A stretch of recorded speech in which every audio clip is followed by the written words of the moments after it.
You can use the arts to feel good, to reflect, to analyze, to see yourself better.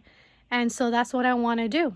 You know, like if you are an artist, a professional artist, if it is your hobby and you're amazing at it, wonderful. That's super great too.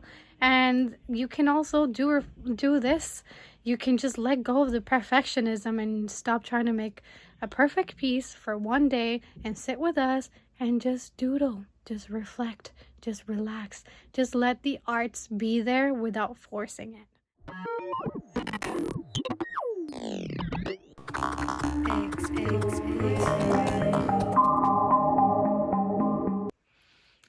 Hello, exploring souls. Hola, almas exploradoras. Welcome to my channel, and if you've been here, welcome back.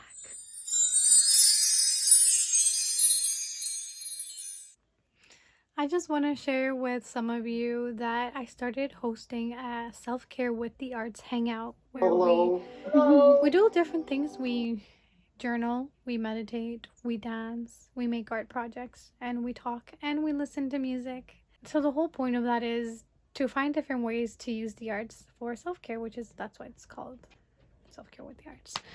But the whole point of this for me is to grow community, to start a little movement of using the arts in a different way. I think that a lot of people use the arts mostly for professional purposes, and I feel like when we grow up, we grow out of using the arts if we don't choose it as a profession, and some people do have it as a hobby. But I think that there's more to art, more than just being a hobby, more than just being a profession. I think that the arts is such a complex thing, and I think there are so many different ways that you can use it, and I don't think that you have to be good at it to use it.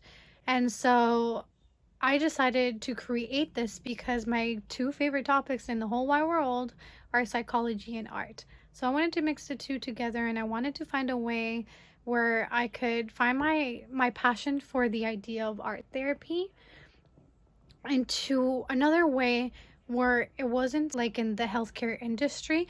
I wanted to lean more towards the whole idea of like, you go to the doctor when you're injured and you're healing, right?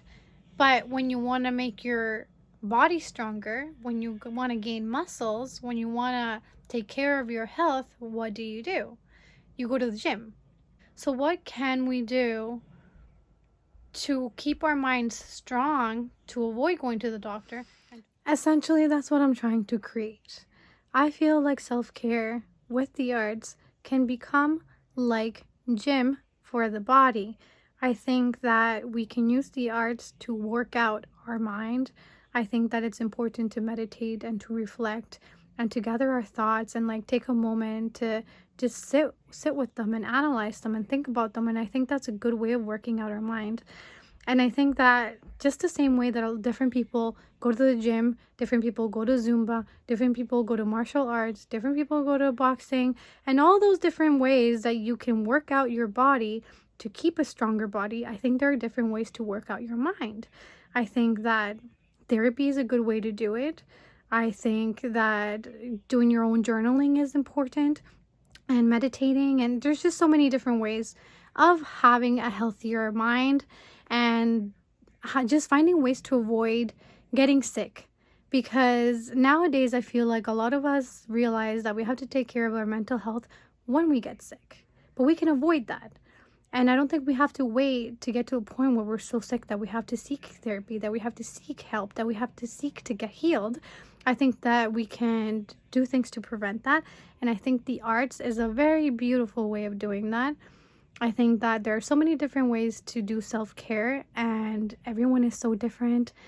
And I think that just like meditation, there are certain meditation forms that don't work for certain people. Some people can't just sit there and blank their mind and meditate. Some people need guided meditation. Some people need very different things. They need to be in a specific environment. They need to listen to a specific voice that's guiding them, or some people prefer just to have music. And there's mindfulness meditation. There's transcendental meditation, or I don't know if I said that right.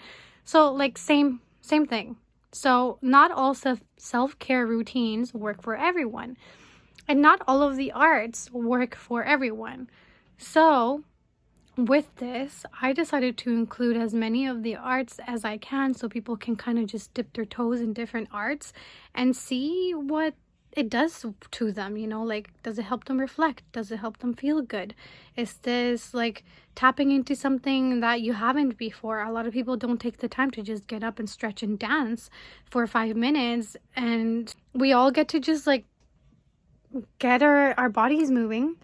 When we journal together, we can just sit listening to music in a way that we don't generally do on our own. And so I created this with the whole idea that if there's a gym for the body, there can be a gym for the mind, and self-care with the arts is the gym for the mind.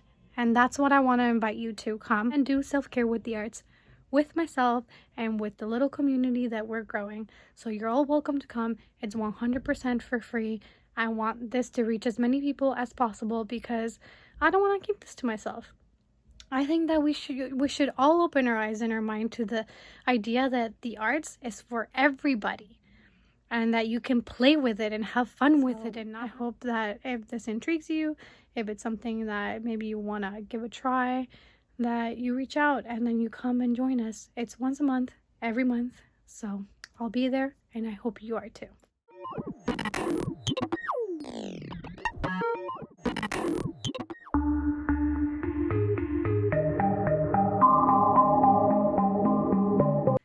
My name is gloricaakortez and I consider myself to be an explorer. So you will find lots of explorations on my channel. I will be exploring life and art and all of the things that I can just dig my little fingers into. So if that intrigues you at all, please join, click that like button and subscribe to help us reach more people that maybe want to join us on these adventures.